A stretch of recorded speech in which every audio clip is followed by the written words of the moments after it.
How's IT going, Miss Charley? I'd been out of work for 2 years, nothing but bad luck, empty bank account, and no dates for a year, no money, of course. One day, while feeding pigeons in the park, I ran into an old flame, one who didn't hate me. She told me about a job opening perfect for me. It was overseas, paid well, and had good benefits. They were looking specifically for men because turnover was so high, the office was flooded with women, and they feared an equal employment opportunity complaint. So, a qualified guy was basically guaranteed the position. I flew out, got interviewed, hired on the spot, and was on a plane within a week, headed for Zitsplats, Uzbekistan. Not LA by any stretch. It felt like the edge of the world. The most exciting thing around seemed to be goats, milking them, eating their cheese, even getting close to them, while watching 1930s movies. It was dull, but the job paid, and the contract was for 3 years. So, I'd save a lot with nowhere to spend it. At the airport, I was greeted by a dozen goats wandering the dirt runway. A well-dressed woman shooed them away and introduced herself as Miss Felicity, assistant to the chief, Miss Beatrice. We drove straight to the office, where I met 19 cheerful women and 4 cranky men, those grumpy guys I'd been warned about. They all did pretty much the same work I'd be doing. Felicity explained the customer service role was for American oil field workers hundreds of miles away. Then she dropped me off at my decent quarters and said she'd return at 7 p.m. to take me to a welcome party at the chief's house. From a pigeon-pooped park bench to uptown Zitsplats in under a week, life sure can surprise. I was ready on the dot, and off we went.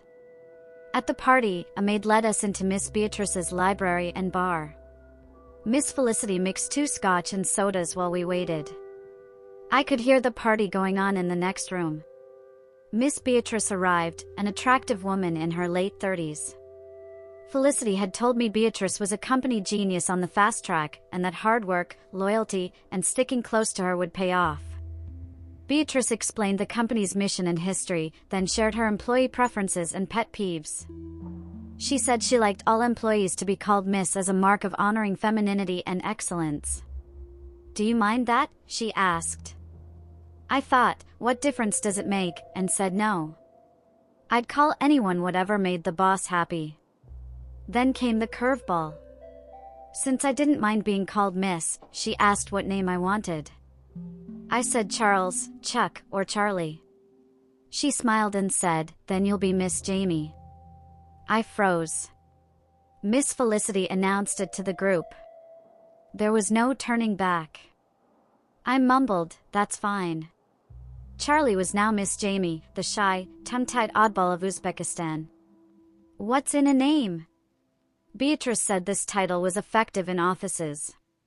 Women were more productive, less argumentative, better at solving problems, handled pressure well, and generally got along better. She hoped men could gain some of these benefits by adopting the Miss title and identifying with these positive traits. Later, I found out those grumpy guys refused to play along and were technically breaking official office policy, which, in Uzbekistan, was binding. Managers could invent crazy rules and enforce them. I guess being slow to catch on got me through. Being Miss Jamie isn't so bad, especially since those guys are leaving. It's a lot better than missing out on this amazing job. Miss Beatrice said it was my moment of truth. She wanted to see if I was sincere and committed. Would I agree? I said, sure, though I wasn't sure what was coming next. Then she approached with some device and, bam, pierced my ears, painlessly. She put in medium-sized, tasteful hoops and told me I couldn't take them out because the fasteners were glued on. Looking in the mirror, they stood out, no hiding those earrings. I'd have to come up with a big story to explain them. Then Miss Felicity gently pushed my head back and started shaping my eyebrows with tweezers as part of my initiation. Ouch, ouch, ouch. My face was taking an unexpected turn into the Twilight Zone. I hoped it was worth it. Thinking back, the nightmares lasted about 2 weeks. We all moved to the main room, where everyone greeted me like Norm from Cheers, Miss Charley. I blushed, something I never usually do. Must be the new name, earrings, and shaped eyebrows working their magic. No time wasted, they got down to business. Well, Miss Jamie, this is how it works here. This room is 100% women, you're nothing but a new intern, Miss Beatrice said sharply. We're all doing you a favor, got it? With my head down, earrings shining, and eyebrows arched, I said, yes ma'am, Miss Beatrice, I understand and would appreciate everyone's help. The group clapped. The awkward new Miss Jamie had scored another point. Miss Beatrice added that women got along better, and the guys' macho attitudes, lack of loyalty, and general stupidity proved it. If those guys had agreed, they wouldn't be facing long stretches of unemployment if they ever found a job. Beatrice smiled knowingly, like those guys were doomed. Back in my room, I wondered if I was just a fool. But it was clear, better to be on the side of power. I needed the job and money. If my contract got terminated for cause, it meant no money, paying my own way home, bad references, maybe never working in my field again. I was already stuck with a sissy name, pierced ears, and feminine eyebrows. I decided to stick it out. Why not play the game? It was the only game in town, at least here in Uzbekistan. Who would care, anyway? Aside from the strange matriarchal vibe, it was doable and definitely better than the alternative, a bleak, self-destructive path. So, I'd play along for now. The eyebrows would grow back, and I could blast off the earrings if I had to. Miss Beatrice said the other guys were getting fired soon, so it'd be all women, and me. The next day, a package arrived early, a reminder of my pledge and a warning, you will be checked. Inside were colored slips, bras, panties, pantyhose, baby doll nightgowns, oh god. But I rationalized it was all underwear, and everyone at the office already knew what was going on. I started dressing and found a second note saying cosmetics would be applied at work, but I had to remove all body hair first. Back to the bathroom with razor in hand. Ouch, ouch, ouch. Why does all this women's stuff have to hurt? Poor me. Smooth as a baby's skin, I dressed in the pink, silky lingerie, pulled up the pantyhose, then put on my shirt, tie, and suit. The shirt and suit felt rough in places I hadn't noticed before, but underneath that scratchy fabric, everything felt perfect. I was ready and determined not to mess up on my first day. I even thought about buying a ski mask to cover my new face and ears on the way to work. But I ditched the idea, better to be seen as a minor oddball than a major criminal. The 4 guys were waiting just inside the door. They immediately noticed my earrings and shaped eyebrows and launched into loud, macho insults and crude jokes. I slapped the loudest one, Blake, the leader, silencing him for a moment. They said they'd all received the same offer and refused. They hadn't gotten as far as I had, and they were glad. Life had become a living hell for them after that. Despite their experience, none of them had found other jobs. I told them I had no money and little experience, so I had to go along. I asked what was so bad about it, what difference did it make if the bosses were happy and supportive as long as I gave them what they wanted? In this forsaken place, who would notice or care? It wasn't illegal or criminal and could even help my career. They shot back, it's not manly, you freaking faggot. I wasn't, but looking the way I did made it hard to argue. Since they'd refused, they hadn't received a package and had no idea what I was wearing beneath my suit, good. The earrings and eyebrows were enough to rile them. They said many men had worked here but all quit quickly once they learned the truth. They called me the first to buckle under to those damn broads, not man enough to say screw you. Blake laughed and said they wanted to call him Miss Joan. He told them to shove it. The others shared similar stories. They ragged on me again, one even yanked my hoop earring. I smiled slightly and left for my desk, feeling the soft rustle of my new, comfortable lingerie sliding over me, whispering, it's okay. Throughout the day, each of the women introduced themselves. I got a crash course in makeup application, it was required. I was told to start arriving earlier or just refresh the makeup the next day if I preferred. I was given a purse with everything I'd need. They were kind, friendly, and always called me Miss Jamie. Even the guys returned to teasing, calling me Sissy Missy Jamie and bursting into laughter every time, especially now that I sported lipstick, nail polish, eyeliner, mascara, foundation, and blush.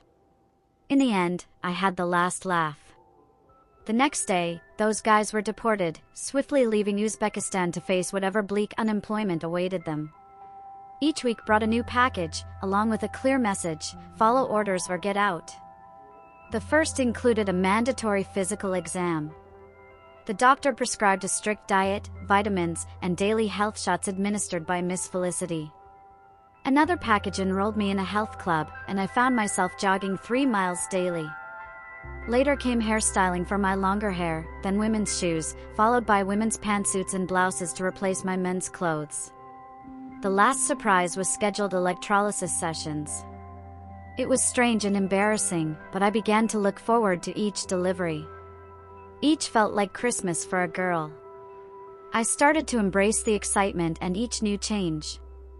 The shifts were slow and subtle, I barely noticed.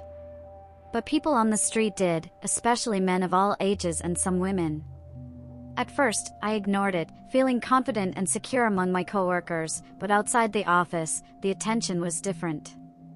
I had to think, where was I now, where had I been, and where did I want to go? The workload was intense, long hours and long days, but the team held strong. It was a truly integrated group. I'd made the right choice.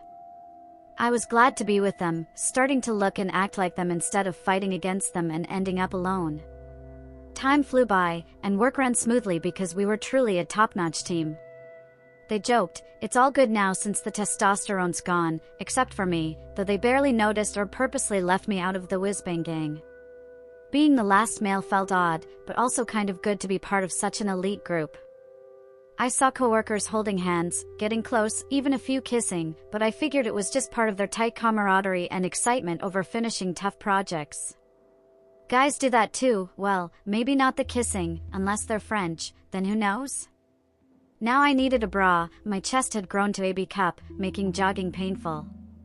But at this point, I thought, who cares? No one outside the group knew, and the girls were always supportive and fun. I finally figured out what all those vitamins and shots were for. The chest growth was a bit painful but also tingly and sensitive in ways I'd never felt. Wearing a bra made life easier, supporting the new weight, though it was uncomfortable at times but necessary. With my chest more noticeable, more people stared. What were they thinking? I'm sure they had no clue what to make of me. It was time to take things further and shed the androgynous, uncertain image I'd been projecting. The lingerie was fine but hidden. Wearing pantsuits, blouses, jewelry, and light makeup still felt like clinging to the last shreds of maleness. After all this time, and spending so much with these amazing women, I'd changed a lot. I had to admit it, Charley was gone, and Miss Jamie was here. It was time to step up and start wearing skirts, dresses, and high heels. Just do it, lady. Over the next 6 months, work mixed with company parties, paid weekend trips to cool European spots, perks, bonuses, and generous incentives. My neighbors still gave me strange looks, but they were Europeans and would do that anyway. It didn't matter much. I spent my social time after work with one or more of the girls, or sometimes all of them, whether I felt like it or not. We worked, played, shopped, and vacationed together. Gradually, I became as much a woman, at least in appearance, walk, and manner, as anyone in the group. My work was excellent, my bank account and investments grew, I traveled widely and saw many exotic places, and I felt great, healthy and confident. Many men called me stunning, the word I heard most. No one looked at me as anything other than a sharp, well-dressed, poised, intelligent businesswoman, except for some anatomical details hidden in my underwear, seen only by those I allowed. And those were only the gang members. That's how it was, and had to be, we stuck together. I was committed. I'd given my word, in Uzbekistan. Miss Beatrice told us to expect an inspection team from headquarters. This was crucial for all of us. My gender and presence were major issues. The solution? Change my personnel record so my appearance matched the paperwork. Using high-tech gear and expert hacking, they changed my name, gender, and personnel photo just in time. On official papers, I was now female. Would I ever want to change back? Nah, no point worrying about that now. The present is enough to handle, the future will sort itself out. We worked tirelessly, long hours and days spent checking and fixing files and important documents. We made sure everything was flawless, neat, and in perfect order. Then, with the same energy, we flew to Paris for the weekend, shopping nonstop for dresses, skirts, shoes, and evening gowns, all to impress the inspectors. We put our best foot forward in sexy minis, clingy long skirts, delicate lace and silky blouses, towering stilettos, and jet black stockings. Thanks to regular gym sessions, jogging, dieting, and a mix of cosmetic enhancements, we all looked like runway models, fabulous, if a bit like a classy group of high-end escorts, but always tasteful and efficient. When the inspection wrapped up, we threw a big party for the team. It was fantastic. We danced, drank, and laughed all night. I really liked Reese, one of the inspectors, tender, handsome, and smart. We both wanted more, but Miss Beatrice insisted on keeping things professional. Touching was allowed, but no emotional entanglements that might jeopardize our success. I left Reese with a sweet "until we meet again" kiss before sending the inspectors on their way. The final report praised our profitability, efficiency, accuracy, and customer service. It noted that our automation and team cohesion were so advanced that our model would be adopted industry-wide, enabling the same service to be done in the US without costly overseas outsourcing. We saved the company a fortune, and Miss Beatrice earned a key executive promotion, a hefty bonus, and a large cash award, which she generously shared with us. Clever me, Miss Jamie, timed an operation just before we left. Now I matched my ID perfectly. I arrived penniless, jobless, and clueless as a man, and 3 years later, I returned home a modestly wealthy, highly skilled, powerful woman. We all now lead our own divisions back in the good old USA. Miss Beatrice's bold plans were spot on. She missed us all, but never missed a thing. I made a call. "Hello Reese, this is Jamie. Miss Jamie, from Zitzplatz. Remember me? Would you like to come work for me, Miss Reese? Don't forget to join me on Patreon for exclusive content."